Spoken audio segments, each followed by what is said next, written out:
Dubai എമിറേറ്റ്സിലെ കെട്ടിടത്തിൽ സൗരോർജ്ജ സംവിധാനം സ്ഥാപിക്കുന്ന പദ്ധതി 75% പൂർത്തിയായതായി Dubai roads and transport authority അറിയിച്ചു.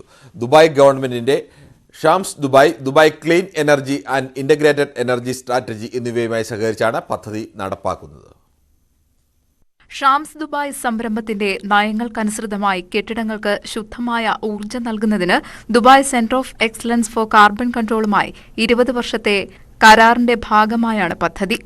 സൗരോർജ്ജ ഉൽപാദനം പ്രതിമാസം 21 മെഗാവാട്ട് എത്തുമെന്നാണ് പ്രതീക്ഷയെന്ന് ആർടിയിലെ building and facilities director engineer Abdul Rahman Al Janahi പറഞ്ഞു. പദ്ധതി നടപ്പിലാക്കുന്ന എല്ലാ കെട്ടിടങ്ങളുടെയും വൈദ്യുതി ബില്ലിന്റെ 50% കുറയ്ക്കുമെന്നും അൽ ജനാഹി പറഞ്ഞു. News 18 Dubai. 2022 USA ആസ്ഥാനമായുള്ള global excellence assembly award Dubai electricity and water അതോറിറ്റിക്ക് ഓർഗനൈസേഷണൽ അച്ചീവ്മെന്റ് വിഭാഗത്തിലാണ് അവാർഡ്. മൊത്തത്തിലുള്ള ഗുണനിലവാരത്തിലും മികവിലും ദേവയുടെ ആഗോള നേട്ടങ്ങൾക്കുള്ള അംഗീകാരമാണ് ഇത്. 16 രാജ്യങ്ങളിൽ നിന്നുള്ള 988 സ്ഥാപനങ്ങളെ മറികടന്നാണ് നേട്ടം. മറ്റ് പ്രമുഖ ആഗോള സ്ഥാപനങ്ങളെ മറികടന്ന് സമ്മാനം നേടാനായത് ലോകത്തിലെ തന്നെ ഏറ്റവും പ്രധാന യൂട്ടിലിറ്റികളിൽ ഒന്നാണ് എന്നതിന് തെളിവാണെന്ന് ദേവയുടെ MD-യും CEO-യുമായ സയ്യിദ് മുഹമ്മദ് അൽ തായർ പറഞ്ഞു. 2015 മുതൽ 2022 നവംബർ അവസാനം വരെ ദേവ നേടിയ അവാർഡുകളുടെ എണ്ണം 407 2022 നവംബർ അവസാനം വരെ ദേവ 23 അഭിമാനകരമായ പ്രാദേശിക അന്തർദേശീയ അവാർഡുകൾ നേടിയെന്നും അധികൃതർ അറിയിച്ചു. News 18 Dubai. അർജന്റീനയുടെ ലോകകപ്പ് കിരീട നേട്ടം ആഘോഷമാക്കി റിയാദിലെ കലാ സാംസ്കാരിക സൗഹൃദ കൂട്ടായ്മയായ റിയാദ് ടാക്കീസ്. സുലൈ അൽ അസഫിയ ഓഡിറ്റോറിയത്തിൽ നടന്ന ആഘോഷരാവിൽ Riyadh Indian football association president Basheer Chelambra ലോകകപ്പ് മാതൃക അർജന്റീനൻ ആരാധകർക്ക് കൈമാറി. മെസ്സിപ്പടയുടെ വിശ്വകിരീടധാരണ ആഘോഷം ചെണ്ടമേളത്തോടെയാണ് തുടങ്ങിയത്. അർജന്റീനയുടെ പതാക വീശിയും ജേഴ്സി അണിഞ്ഞും കളിക്കാരുടെ ചിത്രങ്ങൾ ഉയർത്തിയും അർജന്റീന ആരാധകർ ആഘോഷം ഉഷാറാക്കി. കൊണ്ടോട്ടിക്കാരൻ ബാപ്പൂട്ടിയുടെ ഗാനമേളയും ആഘോഷത്തിന് ആവേശം നൽകി. റിയാദ് ടാക്കീസ് ഭാരവാഹികൾ ചേർന്ന് കേക്ക് മുറിച്ചു. നദീം അസ്ലം വരച്ച മെസ്സിയുടെ ചിത്രം ഷൈജു പച്ചയ്ക്ക് കൈമാറി. News 18 Riyadh. ചില സ്കൂളുകൾക്ക് ഓൺലൈൻ പഠനം നടത്താൻ UAE വിദ്യാഭ്യാസ മന്ത്രാലയം അനുമതി നൽകി. അസ്ഥിരമായ കാലാവസ്ഥ കാരണം പഠനം മുടങ്ങുന്നത് ഒഴിവാക്കാനാണ് ഓൺലൈൻ വിദൂര പഠനത്തിന് അനുമതി നൽകിയത്. ഫുജൈറയിലും കിഴക്കൻ മേഖലയിലും സ്കൂളുകൾ ഭാഗികമായി അടച്ചുപൂട്ടുകയും ഓൺലൈൻ ക്ലാസ്സിന് അനുമതി നൽകുകയും ചെയ്തു. എമിറേറ്റ്സിലെ സർക്കാർ സ്കൂളുകളും നഴ്സറികളും ഇക്കാര്യം രക്ഷാകർത്താക്കളെ അറിയിച്ചു. അസ്ഥിരമായ കാലാവസ്ഥ ബാധിക്കുന്ന വിദൂര പ്രദേശങ്ങളിലെ വിദ്യാർത്ഥികളുടെ സുരക്ഷയ്ക്ക് വേണ്ടിയാണ് തീരുമാനമെന്ന് അധികൃതർ അറിയിച്ചു. കാലാവസ്ഥ പ്രതികൂലമായ സ്ഥലങ്ങളിൽ വാഹനങ്ങൾ വേഗത കുറയ്ക്കണമെന്നും നിർദ്ദേശമുണ്ട്. ബീച്ചുകളിലേക്കുള്ള യാത്ര ഒഴിവാക്കണമെന്നും അധികൃതർ നിർദ്ദേശിച്ചു. News 18 Dubai. സൗദിയിലെ വിവിധ പ്രവിശ്യകളിൽ ചൊവ്വാഴ്ച വരെ ശക്തമായ മഴയ്ക്ക് സാധ്യതയെന്ന് കാലാവസ്ഥാ നിരീക്ഷണ കേന്ദ്രം. അൽബഹ, മക്ക, ഷർക്കിയ, അസീർ എന്നീ പ്രവിശ്യകളിൽ ശനിയാഴ്ച മഴയുണ്ടാകും. ഞായർ മുതൽ ഹായിൽ, ഖസീം, ഷർക്കിയ എന്നിവിടങ്ങളിലും മഴയുണ്ടാകും. എയർ ഇന്ത്യ വിമാനത്തിൽ സഹയാത്രികയ്ക്ക് നേരെ മൂത്രമൊഴിച്ച കേസിലെ പ്രതി ശങ്കർ മിശ്രയെ പുറത്താക്കി. അമേരിക്കൻ കമ്പനിയായ വെൽസ് ഫാർഗോ കമ്പനിയുടെ ഇന്ത്യൻ വൈസ് പ്രസിഡന്റ് സ്ഥാനത്ത് നിന്നാണ് മിശ്രയെ പുറത്താക്കിയത്. അന്വേഷണവുമായി സഹകരിക്കുമെന്നും കമ്പനി വാർത്താക്കുറിപ്പിൽ അറിയിച്ചു. അതേസമയം വിമാന കമ്പനികൾക്ക് വ്യോമയാന മന്ത്രാലയം പുതിയ നിർദ്ദേശം നൽകി. അനുചിതമായി പെരുമാറുന്ന യാത്രക്കാർക്കെതിരെ കർശന നിയമ നടപടിക്കൊരുങ്ങാനാണ് നിർദ്ദേശം. യുവ സംവിധായിക നയന സൂര്യന്റെ മരണത്തിൽ നിർണായക വെളിപ്പെടുത്തലുമായി റൂംമേറ്റ്. സ്വയം മുറിവേൽപ്പിക്കുന്ന സ്വഭാവം നയന സൂര്യനുണ്ടായിരുന്നില്ലെന്ന് സുഹൃത്തും റൂംമേറ്റുമായ യുവതി ന്യൂസ് 18നോട്. നയന വിഷാദരോഗത്തിലായിരുന്നു. വിഷാദരോഗത്തിന് ചികിത്സ തേടിയിട്ടുമുണ്ട്. ഇപ്പോൾ നടക്കുന്ന അന്വേഷണം എന്തുകൊണ്ട് നേരത്തെ നടന്നില്ല? അങ്ങനെയെങ്കിൽ സത്യം പുറത്തു വന്നേനെയെന്നും ഏത് അന്വേഷണവുമായും സഹകരിക്കുമെന്നും യുവതി പറഞ്ഞു. ഇപ്പോൾ കേൾക്കുന്ന തരത്തിലുള്ള സംശയങ്ങളൊന്നും അന്ന് ഉടലെടുത്തിട്ടില്ല. കാരണം ഞാനന്ന് കൂടെ താമസിക്കുന്ന വളരെ കുറച്ചു കാലമാണെങ്കിലും ആ കൂടെ താമസിച്ചിരുന്ന നാളുകളിൽ മിക്ക ദിവസങ്ങളിലും പ്രോപ്പറായി ഭക്ഷണം കഴിക്കാതെ, പ്രോപ്പറായി ഉറങ്ങാതെ, ദിവസവും വേദനിച്ചും കരഞ്ഞും അങ്ങനെ ഇരിക്കുന്ന ഒരാളാണ് നയനേച്ചി. പുള്ളിക്കാരിയുടെ മെന്റർ ആയിട്ടുള്ള ലെനിൻ സാർ മരിച്ചതിന് ശേഷം നിരന്തരം ഇങ്ങനെ വേദനയിൽ മാത്രം ഇരിക്കുന്ന ഒരാളാണ് പുള്ളിക്കാരി. അപ്പൊ അതുകൊണ്ട് തന്നെ നമ്മൾ ഒന്ന് അങ്ങോട്ട് മാറുന്ന സാഹചര്യത്തിൽ ഭക്ഷണം കഴിക്കാതിരിക്കാൻ സാധ്യതയുള്ള, ഷുഗർ ലെവൽ താണു പോകാൻ സാധ്യതയുള്ള വളരെ വീക്ക് ബോഡിയുള്ള ഒരാളാണ്. മാത്രമല്ല അതിനു മുൻപ് വീട്ടിൽ വെച്ചിട്ട് ചേച്ചി ഹോസ്പിറ്റലൈസ്ഡും ആയിട്ടുണ്ട്. പുള്ളിക്കാരിക്ക് ഭക്ഷണം കഴിക്കാനുള്ള ടെൻഡൻസി വളരെ കുറവാണ്, ഉറങ്ങില്ല, എപ്പോഴെങ്കിലും ഒന്ന് കണ്ണടച്ചാലായി. അപ്പൊ ആ ഒരു ആംഗിളിൽ കൂടിയാണ് നമ്മൾ ഇതിനെ കാണുന്നത്. തുടക്കത്തില് നല്ല വിഷാദത്തിലായിരുന്നു, കടുത്ത വിഷാദത്തിൽ. കാരണം ഞാനും മാനസികമായിട്ട് മറ്റ് പല എന്റെ പേഴ്സണൽ കാര്യങ്ങളും ട്രോമാറ്റിക് ആയിട്ടുള്ള കാര്യങ്ങൾ ഡീൽ ചെയ്യുന്ന സമയമാണ്. അപ്പോൾ ഞാൻ എന്റെക്കാൾ വലിയൊരു വിഷാദ രോഗിയായിട്ടാണ് അവളെ കണ്ടത്. പുള്ളിക്കാരി എപ്പോഴും ഇങ്ങനെ ആ ഒരു വിഷാദത്തിൽ ഇരിക്കുന്നിടത്ത് അങ്ങനെ ഇരിക്കുക, ആ യൂക്കുലേലെ വായിച്ച് ഇങ്ങനെ വായിക്കാൻ അറിയില്ല അവൾക്ക്, പക്ഷെ അവൾ അതിലിങ്ങനെ കളിച്ച് ചിന്തയിൽ മുഴുകിയിരിക്കലാണ് കൂടുതലും ഞാൻ കണ്ടിട്ടുള്ളത് മോസ്റ്റ്ലി. അല്ലാതെ പുള്ളിക്കാരി ഒരു എന്താ പറയാ ഒരു ഒച്ച വെച്ച് ഇങ്ങനെ ഒരു പ്രോബ്ലം ഉണ്ടെന്ന് അങ്ങനെ എന്റെ അടുത്ത് റേസ് ചെയ്തിട്ടില്ല. I don't know, because of the fact that ഞാൻ അവളുടെ ഒരു ക്ലോസ് ഫ്രണ്ട് അല്ലായിരുന്നു. Like I was A younger sister or something. അപ്പൊ അവള് അങ്ങനത്തെ കാര്യങ്ങളൊന്നും എന്റെ അടുത്ത് പേഴ്സണലി അങ്ങനെ ഷെയർ ചെയ്തിട്ട് സിറ്റുവേഷൻ ഉണ്ടായിട്ടില്ല. നമ്മൾ ഈ പോസ്റ്റ്മോർട്ടം റിപ്പോർട്ട് കാണുകയോ അല്ലെങ്കിൽ ഇങ്ങനെയുള്ള സംഗതികളൊന്നും നമ്മുടെ ഇതിൽ വരുന്നില്ല. പോരാത്തിന് ഞാൻ എന്ന് പറയുമ്പോൾ ഈ പറഞ്ഞ പുള്ളിക്കാരിയുടെ ഒരു വൈഡ് ഫ്രണ്ട് സർക്കിളിൽ എവിടെയും വരുന്ന ആളല്ല. ചേച്ചി എന്നെ ഒരു അനിയത്തിയായിട്ട് എന്റെ കൂടെ വന്ന് നിന്നോ എന്ന് പറഞ്ഞ് എന്നെ മെന്റലി സപ്പോർട്ട് ചെയ്ത് പിടിച്ചിരുത്തിയ ആളാണ്. അയാളോടുള്ള ഇമോഷണൽ സപ്പോർട്ടാണ് എനിക്ക്, ഇമോഷണൽ കണക്ഷനാണ് കൂടുതൽ. അപ്പോൾ അയാൾക്ക് അന്നുണ്ടായ കോണ്ടാക്ട്സ് അല്ലെങ്കിൽ അന്നുണ്ടായ സംഗതികള് എന്നെക്കാൾ നന്നായിട്ട് അയാൾക്ക് ഒരുപാട് ഫ്രണ്ട്സ് ഉണ്ടാവില്ലേ, അയാൾക്ക് ഒരു പ്രൊഫഷണലി വലിയൊരു പൊസിഷനിൽ ഇരിക്കുന്ന ആളല്ലേ. എനിക്ക് വിസിബിളി അയാളുടെ ദേഹത്ത് എന്റെ കാഴ്ചയിൽ മുറിവുകളൊന്നുമില്ല എന്നാണ് ഞാൻ പറഞ്ഞത്. അയാൾക്ക് എപ്പോഴും ഞാൻ പറയുന്ന ഒരു കാര്യം ഇതാണ്, ഒരാള് പേഴ്സണലി അയാൾ എന്തിലൂടെയൊക്കെ കടന്നു പോകുന്നു, അയാൾ ആരോട് ഇങ്ങനത്തെ കാര്യങ്ങൾ നമുക്ക് അറിയാൻ പറ്റില്ല. എത്ര കൂടെ അടുത്ത റൂമിലാണെന്ന് പറഞ്ഞാൽ അയാള് ഒരു കംപ്ലീറ്റ് എൻറ്റിറ്റിയാണ്, അയാൾക്കേ അറിയുള്ളൂ അങ്ങനത്തെ സാധനങ്ങളൊക്കെ. ന്യൂസ് 18 കേരളം തിരുവനന്തപുരം ബ്യൂറോയിലെ സ്പെഷ്യൽ കറസ്പോണ്ടന്റ് ഡാൻ കുര്യനാണ് നയനയുടെ സുഹൃത്തുമായി സംസാരിച്ചത്. ഡാന്റെ റിപ്പോർട്ടിലേക്ക്. യുവ സംവിധായിക നയന സൂര്യ 2019 ഫെബ്രുവരി മാസം 23-ാം തീയതിയാണ് മരണപ്പെട്ട നിലയിൽ വഴുതക്കാടുള്ള ഫ്ളാറ്റിൽ കണ്ടെത്തിയത്. ആ ഒരു മരണം സംഭവിക്കുന്നതിന് 2 ദിവസം മുമ്പ് വരെ നയന സൂര്യനോട് ഒപ്പമുണ്ടായിരുന്ന സുഹൃത്താണ്, കരുനാഗപ്പള്ളി സ്വദേശിനി തന്നെയായ നയനയുടെ ഒരു സുഹൃത്താണ് ഇപ്പോൾ ന്യൂസ് 18നോട് ഈ നിർണായകമായ വെളിപ്പെടുത്തലുകൾ നടത്തിയിരിക്കുന്നത്. അതിൽ ഏറ്റവും പ്രധാനപ്പെട്ട കാര്യം, ശരീരത്തിൽ സ്വയം പീഡ ഏൽപ്പിച്ച് സംതൃപ്തി കണ്ടെത്തുന്ന തരത്തിലുള്ള ഒരു മാനസിക അവസ്ഥ നയന സൂര്യന് ഉണ്ടായിരുന്നുവെന്ന് ആദ്യഘട്ട അന്വേഷണം നടത്തിയ പോലീസ് സംഘം റിപ്പോർട്ട് പാടെ നിഷേധിക്കുന്ന തരത്തിലുള്ള ഒരു വെളിപ്പെടുത്തലാണ് ഇപ്പോൾ ഈ യുവതിയുടെ ഭാഗത്തു നിന്നുണ്ടായിരിക്കുന്നത്. അത്തരത്തിൽ ഒരിക്കൽ പോലും സ്വയം ശരീരത്തിൽ പീഡ ഏൽപ്പിക്കുന്ന ഒരു സ്വഭാവം നയന സൂര്യന് ഉണ്ടായിരുന്നില്ല, അല്ലെങ്കിൽ യുവതിയുടെ ശ്രദ്ധയിൽ അങ്ങനെ ഒരു സ്വഭാവം ശ്രദ്ധയിൽപ്പെട്ടിട്ടുമില്ല. മറ്റൊരു പ്രധാനപ്പെട്ട കാര്യം, വിഷാദ രോഗത്തിന് ഏറെ ദിവസങ്ങളായി നയന സൂര്യൻ ചികിത്സയിലായിരുന്നു. അതിൽ തന്നെ ലെനിൻ രാജേന്ദ്രന്റെ മരണത്തിന് ശേഷം കടുത്ത വിഷാദത്തിലായിരുന്ന നയന സൂര്യൻ ആശുപത്രിയിൽ ചികിത്സ തേടുന്ന സാഹചര്യം പോലും ഉണ്ടായിട്ടുണ്ട്. അതോടൊപ്പം തന്നെ ഷുഗർ ലെവലിൽ വേരിയേഷൻ സംഭവിച്ച് നേരത്തെ തന്നെ ചികിത്സ തേടിയിരുന്നു. അത്തരത്തിൽ ശാരീരികമായി ഉണ്ടായിരുന്ന അവശതകൾ മൂലമാണ് ഇങ്ങനെ ഒരു മരണം സംഭവിച്ചത് എന്നൊരു നിഗമനത്തിലായിരുന്നു താൻ അടക്കമുള്ള സുഹൃത്തുക്കൾ അപ്പോൾ ഉണ്ടായിരുന്നത്. അതുകൊണ്ട് തന്നെയാണ് മറ്റ് അസ്വാഭാവികതകളിലേക്കൊന്നും അന്ന് സംശയം ഉണ്ടാകാതിരുന്നതും ഉന്നയിക്കാതിരുന്നതും അതുമായി ബന്ധപ്പെട്ട അന്വേഷണം ആവശ്യപ്പെടാതിരുന്നതും എന്നാണ് ഈ യുവതിയുടെ വെളിപ്പെടുത്തൽ. അതോടൊപ്പം തന്നെ ഇത്തരത്തിൽ ഈ പോസ്റ്റ്മോർട്ടം റിപ്പോർട്ട് എന്തുകൊണ്ടാണ് ഈ 3.5 വർഷങ്ങൾക്ക് ശേഷം ഇപ്പോൾ പുറത്തു വന്നതെന്നും അതിന് പിന്നിൽ മറ്റെന്തെങ്കിലും ഒരു ഉദ്ദേശം ആർക്കെങ്കിലും ഉണ്ടോ എന്ന കാര്യമടക്കം തനിക്ക് സംശയമുണ്ട്.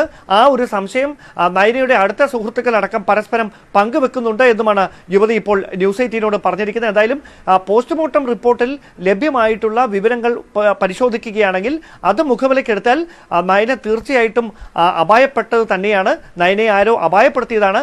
അതുമായി ബന്ധപ്പെട്ട പ്രാഥമിക അന്വേഷണം നടത്തിയ പോലീസ് സംഘം ഈ മുറിക്കുള്ളിൽ നിന്ന് വിരലടയാളം ശേഖരിക്കുന്നതിലടക്കം അവർക്ക് കൃത്യമായി പിഴവ് സംഭവിച്ചിട്ടുണ്ട്. അത് ബോധപൂർവമാണോ അല്ലയോ എന്ന കാര്യത്തിൽ മാത്രമാണ് സംശയമുള്ളത്. ഇക്കാര്യങ്ങൾ ആദ്യഘട്ടത്തിൽ തന്നെ അന്വേഷിക്കുകയായിരുന്നെങ്കിൽ ഇതുമായി ബന്ധപ്പെട്ട് ഇപ്പോൾ ഉന്നയിക്കപ്പെടുന്ന അല്ലെങ്കിൽ മുമ്പോട്ട് വന്നിട്ടുള്ള അവ്യക്തതകളും ദുരൂഹതകളും അന്ന് തന്നെ മറനീക്കുമായിരുന്നു എന്നൊരു വെളിപ്പെടുത്തലാണ് യുവതിയുടെ ഭാഗത്തുനിന്ന് ഉണ്ടായിരിക്കുന്നത്. എന്തായാലും ക്രൈംബ്രാഞ്ചിന്റെ പ്രത്യേക അന്വേഷണ സംഘത്തിനും കഴിഞ്ഞ ദിവസം യുവതി മൊഴി നൽകിയതുപോലെ ക്രൈംബ്രാഞ്ചിന്റെ പ്രത്യേക അന്വേഷണ സംഘത്തിനും ഇതുമായി ബന്ധപ്പെട്ട എല്ലാ വിവരങ്ങളും താൻ പങ്കുവെക്കുമെന്നാണ് ന്യൂസ് 18നോട് ഇപ്പോൾ നയന സൂര്യന്റെ അടുത്ത സുഹൃത്തായ ഒപ്പം താമസിച്ചിരുന്ന യുവതി പങ്കുവച്ചിരിക്കുന്നത്. സർവകലാശാല ഭേദഗതി ബിൽ രാഷ്ട്രപതിക്ക് അയക്കണമെന്ന് നിയമോപദേശം. ഗവർണറെ നേരിട്ട് ബാധിക്കുന്ന വിഷയമായതിനാൽ അദ്ദേഹം തന്നെ അതിൽ തീരുമാനമെടുക്കുന്നത് ഉചിതമാകില്ല എന്നാണ് രാജ്ഭവൻ നിയമോപദേഷ്ടാവ് ഗോപകുമാരൻ നായർ നിയമോപദേശം നൽകിയത്. സർവകലാശാല ഭേദഗതി ബില്ലിന്റെ ഭാവി ഇനി തീരുമാനിക്കുക രാഷ്ട്രപതി. നേരത്തെ പലതവണ സൂചിപ്പിച്ച പോലെ ഗവർണർ ബില്ല് രാഷ്ട്രപതിയുടെ പരിഗണനയ്ക്ക് അയക്കുമെന്ന് ഉറപ്പായി. ഗവർണറെ നേരിട്ട് ബാധിക്കുന്ന വിഷയത്തിൽ സ്വയം തീരുമാനമെടുക്കുന്നത് സ്വാഭാവിക നീതിയുടെ നിഷേധമായി വിലയിരുത്തപ്പെടും. അതിനാൽ രാഷ്ട്രപതിക്ക് അയക്കുന്നതാണ് ഉചിതമെന്നാണ് നിയമോപദേശം. അതിന്റെ അടിസ്ഥാനത്തിലാകും ഗവർണറുടെ തുടർ നടപടികൾ. ബില്ല് രാഷ്ട്രപതിക്ക് ലഭിച്ചാൽ പരിശോധനയ്ക്ക് കേന്ദ്ര നിയമ മന്ത്രാലയത്തിന് സമർപ്പിക്കും. അവിടെ നിന്നുള്ള ഉപദേശത്തിന്റെ അടിസ്ഥാനത്തിലാകും തീരുമാനം. നിശ്ചിത സമയക്രമമില്ലാത്ത ദീർഘമായി നീളുന്ന പ്രക്രിയയായി ഇത് മാറുമെന്നുറപ്പാണ്. അതോടെ സർവകലാശാല ഭേദഗതി ബില്ല് നിയമമാകുന്നതും അനിശ്ചിതമായി വൈകും. ന്യൂസ് 18 തിരുവനന്തപുരം. ബഫർ സോൺ സംബന്ധിച്ച പരാതികൾ സമർപ്പിക്കാനുള്ള സമയപരിധി നാളെ അവസാനിക്കും. 1,00,000-ലധികം പരാതികളാണ് ഇതുവരെ ലഭിച്ചത്. ഫീൽഡ് സർവേ പുരോഗമിക്കുന്നുണ്ടെങ്കിലും പുതുതായി കണ്ടെത്തിയ നിർമ്മിതികളുടെ പൂർണ്ണ വിവരങ്ങൾ അപ്ലോഡ് ചെയ്യാനായിട്ടില്ല. ബഫർ സോൺ സംബന്ധിച്ച പരാതികൾ സമർപ്പിക്കാനുള്ള സമയപരിധി വൈകിട്ട് 5 മണിക്ക് അവസാനിക്കും. ഇന്നലെ വരെയുള്ള കണക്കുകൾ പ്രകാരം വിവിധ തദ്ദേശ സ്ഥാപനങ്ങളിലെ ഹെൽപ്പ് ഡെസ്കിൽ ലഭിച്ചത് 54,607 പരാതികൾ. ഇതിൽ 17,054 പരാതികൾ പരിഹരിച്ചു. ഏറ്റവും കൂടുതൽ പരാതികൾ ലഭിച്ചത് പീച്ചി വന്യജീവി സങ്കേതത്തിനു കീഴിലാണ്, 12,445. ബഫർ സോണിലുള്ള നിർമ്മിതികൾ കണ്ടെത്താനുള്ള ഫീൽഡ് സർവേ തുടരുകയാണ്. സർവർ തകരാറുകൾ കാരണം പുതുതായി കണ്ടെത്തിയ നിർമ്മിതികൾ പൂർണ്ണമായും ആപ്പിൽ ചേർക്കാനായിട്ടില്ല. Kerala state remote sensing and environment സെന്ററിന്റെ അസറ്റ് മാപ്പർ ഉപയോഗിച്ച് പുതിയതായി കണ്ടെത്തിയ നിർമ്മിതികളിൽ അപ്ലോഡ് ചെയ്തിരിക്കുന്നത് 18,496 എണ്ണമാണ്. ഇന്നലെ ഉച്ചയോടെ തകരാർ പരിഹരിച്ചിട്ടുണ്ട്. അതിനാൽ ബഫർ സോണിൽ കണ്ടെത്തുന്ന നിർമ്മിതികളുടെ എണ്ണം ഇനിയും കൂടും. വിഷയത്തിൽ ഭരണ പ്രതിപക്ഷ പോരും രൂക്ഷമാവുകയാണ്. നിലവിലെ പ്രതിസന്ധിയുടെ ഉത്തരവാദിത്തം പൂർണ്ണമായും വനമന്ത്രിക്കാണെന്ന് പ്രതിപക്ഷം കുറ്റപ്പെടുത്തി. ഒരു വകുപ്പ് മന്ത്രിക്ക് ഈ വിഷയം പോലും മനസ്സിലാക്കാതെ പഠിക്കാതെ ഓരോ നടപടികൾ വനം വകുപ്പ് സ്വീകരിച്ചത് മുഴുവൻ നമ്മുടെ ജനതാൽപര്യങ്ങൾക്ക് വിരുദ്ധമായിട്ടുള്ള നടപടികളാണ്. അദ്ദേഹം ഇതിന് പ്രാപ്തനല്ല എന്നാണ് അദ്ദേഹം തെളിയിച്ചിരുന്നത്. അദ്ദേഹത്തെ മന്ത്രിസഭയിൽ നിന്ന് പുറത്താക്കണം. ഇനി ഒരു കക്ഷി നേതാവ് എന്നുള്ള നിലയിൽ മന്ത്രിസഭയിൽ നിന്ന് പുറത്താക്കാൻ മുഖ്യമന്ത്രിക്ക് വല്ല മടിയുണ്ടെങ്കിൽ വല്ല വിശ്രമത്തിനും വിനോദനത്തിനും പറ്റിയ ഏതെങ്കിലും ഒരു വകുപ്പ് കൊടുക്കണം. പ്രതിപക്ഷ നേതാവ് കലക്കവെള്ളത്തിൽ മീൻ പിടിക്കുകയാണെന്നായിരുന്നു വനമന്ത്രിയുടെ മറുപടി. ഫീൽഡ് സർവേ എന്ന് പൂർത്തിയാകുമെന്ന് വ്യക്തതയില്ലാത്തതും പ്രതിസന്ധിക്ക് ആക്കം കൂട്ടുന്നു. ന്യൂസ് 18 തിരുവനന്തപുരം. കേരളത്തിലെ 3 ലോ കോളേജുകളിലെ പ്രിൻസിപ്പൽമാരുടെ നിയമനം കേരള അഡ്മിനിസ്ട്രേറ്റീവ് ട്രിബ്യൂണൽ റദ്ദാക്കി. തിരുവനന്തപുരം, എറണാകുളം, തൃശൂർ ലോ കോളേജുകളിലെ പ്രിൻസിപ്പൽമാരുടെ നിയമനമാണ് റദ്ദാക്കിയത്. UGC മാനദണ്ഡങ്ങൾ പാലിക്കാതെയാണ് നിയമനം എന്ന് ചൂണ്ടിക്കാട്ടിയാണ് നടപടി. തിരുവനന്തപുരം ലോ കോളേജിലെ ഡോക്ടർ ബിജുകുമാർ, എറണാകുളം ലോ കോളേജിലെ doctor Bindu M Nambiar, Thrissur law കോളേജിലെ ഡോക്ടർ VR ജയദേവൻ എന്നിവരുടെ നിയമനമാണ് കേരള അഡ്മിനിസ്ട്രേറ്റീവ് ട്രൈബ്യൂണൽ റദ്ദാക്കിയത്. 2018 UGC മാനദണ്ഡപ്രകാരം സെലക്ഷൻ കമ്മിറ്റി രൂപീകരിക്കാതെയാണ് നിയമനം എന്നാണ് ട്രൈബ്യൂണലിന്റെ കണ്ടെത്തൽ. 2021 എറണാകുളം ലോ കോളേജ് അധ്യാപകനായ ഡോക്ടർ SS ഗിരിശങ്കറാണ് നിയമനങ്ങൾ ചോദ്യം ചെയ്ത് ട്രൈബ്യൂണലിനെ സമീപിച്ചത്. UGC മാനദണ്ഡപ്രകാരം പ്രവൃത്തി പരിചയവും റിസർച്ച് സ്കോറും ഇന്റർവ്യൂവും പരിഗണിച്ച് മാത്രമേ പ്രിൻസിപ്പൽമാരെ സെലക്ഷൻ കമ്മിറ്റി തീരുമാനിക്കാൻ പാടുള്ളൂ. എന്നാൽ ലോ കോളേജ് പ്രിൻസിപ്പൽമാരുടെ നിയമനത്തിൽ ഈ മാനദണ്ഡങ്ങൾ പാലിച്ചിട്ടില്ലെന്ന് ട്രൈബ്യൂണൽ കണ്ടെത്തി. വിരമിച്ചവർക്ക് അവകാശം ലംഘിക്കപ്പെട്ടിട്ടുണ്ടെങ്കിൽ അവരെ കൂടി പരിഗണിക്കാനും ഉത്തരവിൽ പറയുന്നു. ഇതോടെ യോഗ്യരായവർ വിരമിച്ചാൽ പോലും നഷ്ടമായ സ്ഥാനക്കയറ്റ ആനുകൂല്യങ്ങളും മറ്റും പ്രിൻസിപ്പൽ പദവി കണക്കാക്കി ലഭ്യമാകും. അഡ്മിനിസ്ട്രേറ്റീവ് ട്രിബ്യൂണലിന്റെ ഉത്തരവ് ചോദ്യം ചെയ്ത് പ്രിൻസിപ്പൽമാർ ഹൈക്കോടതിയെ സമീപിച്ചേക്കും. ന്യൂസ് 18 കൊച്ചി.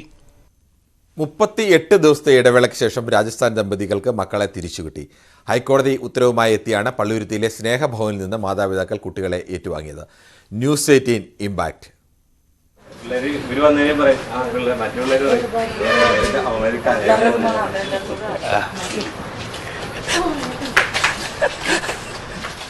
വൈകാരികമായിരുന്നു ആ നിമിഷങ്ങൾ. ഇരുളിലൂടെ നടന്നെടുത്തു വരുന്ന വികാസിനെയും വിഷ്ണുവിനെയും അമ്മമാർ നെഞ്ചോട് ചേർത്തു. 3 വയസ്സുകാരനായ സഹോദരനും സന്തോഷം അടക്കാനായില്ല. എല്ലാവർക്കും നന്ദിയെന്ന് കുടുംബം.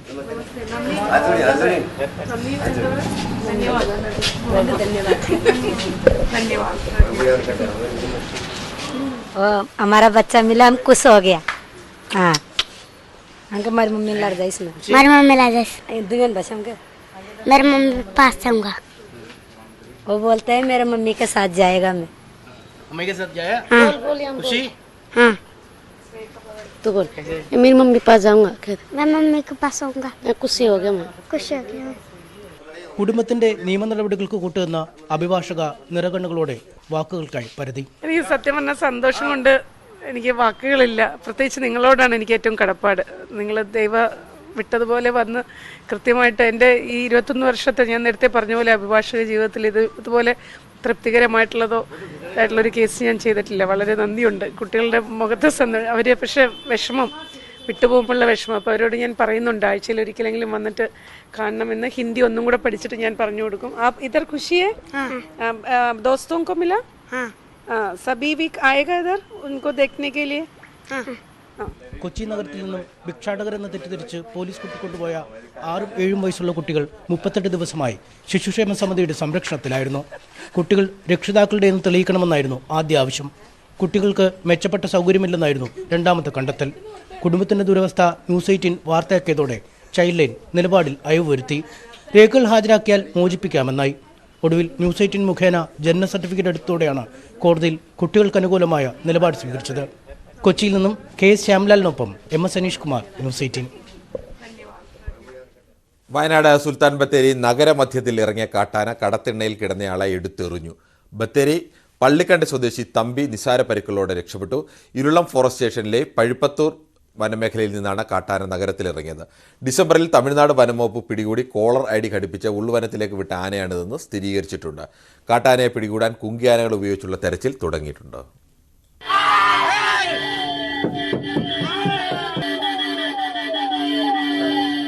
ഇന്നു പുലർച്ചെ 2:00-ഓടെയാണ് സുൽത്താൻ ബത്തേരി നഗരത്തിൽ കാട്ടാന ഇറങ്ങിയത്. മുനിസിപ്പൽ ഓഫീസ് പരിസരത്തുകൂടി തലങ്ങും വിലങ്ങും നടന്ന ആന പരിഭ്രാന്തി പരത്തി.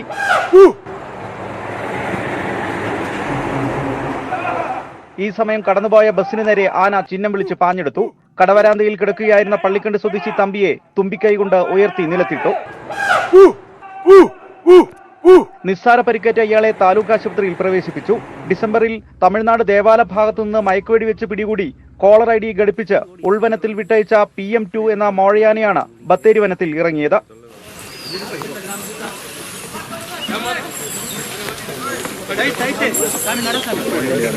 സ്കൂളുകളും പള്ളികളും ഒരുപാട് സ്ഥാപനങ്ങളും ഉള്ള നിലക്ക് ജനവാസ മേഖലയിലേക്ക് വന്നു കഴിഞ്ഞാൽ വലിയ ഭീതി ഉണ്ടാക്കും, അല്ലെങ്കിൽ ജനങ്ങളുടെ ജീവന് ഭീഷണി ഉണ്ടാകും എന്നുള്ളത് കൊണ്ട് അതിനെ മയക്ക് വെടിവെച്ച് പിടിക്കുക എന്നുള്ളത് തന്നെയാണ് നമ്മുടെ ഉദ്ദേശം. പ്രശ്നക്കാരായ ആനകളെ നിരീക്ഷിക്കുന്നതിന്റെ ഭാഗമായാണ് വെടിവെച്ച് മയക്കി കോളർ ID ഘടിപ്പിക്കുന്നത്. PM2 വീണ്ടും മയക്ക് വെടിവെച്ച് പിടികൂടാനുള്ള ആലോചനയിലാണ് വനംവകുപ്പ്. കാട്ടാന ശല്യത്തെ തുടർന്ന് സുൽത്താൻ ബത്തേരി നഗരസഭയിലെ 10 വാർഡുകളിൽ നിരോധനാജ്ഞ പ്രഖ്യാപിച്ചു.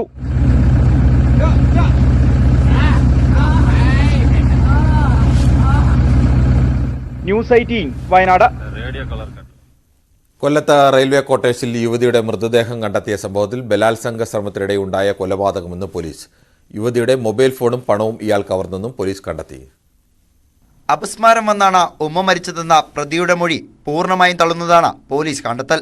കഴിഞ്ഞ മാസം 29-ന് കൊല്ലം ബീച്ചിൽ യുവതിയെ കണ്ട പ്രതി തന്ത്രപരമായി ചെമ്മാൻമുക്കിലെ ആളൊഴിഞ്ഞ റെയിൽവേ ക്വാർട്ടേഴ്സിൽ എത്തിച്ചു. ബലാത്സംഗ ശ്രമത്തിനിടെ ശ്വാസം മുട്ടി ഉമ്മ മരിച്ചു. തുടർന്ന് യുവതിയുടെ ശരീരത്തിൽ ബ്ലേഡ് ഉപയോഗിച്ച് മുറിവേൽപ്പിച്ചു. ഇതിനു പിന്നാലെ യുവതിയുടെ മൊബൈൽ ഫോണും പണവും കൈക്കലാക്കി പ്രതി മുങ്ങി. പോക്സോ ഉൾപ്പെടെ നിരവധി ക്രിമിനൽ കേസുകളിൽ പ്രതിയായ നാസു ലൈംഗിക വൈകൃതമുള്ള ആളാണെന്ന് പോലീസ് പറയുന്നു. കൊലപാതകം, ബലാത്സംഗം, മോഷണം എന്നീ വകുപ്പുകൾ ചുമത്തി കോടതിയിൽ ഹാജരാക്കിയ പ്രതിയെ റിമാൻഡ് ചെയ്തു. ന്യൂസ് 18 കൊല്ലം.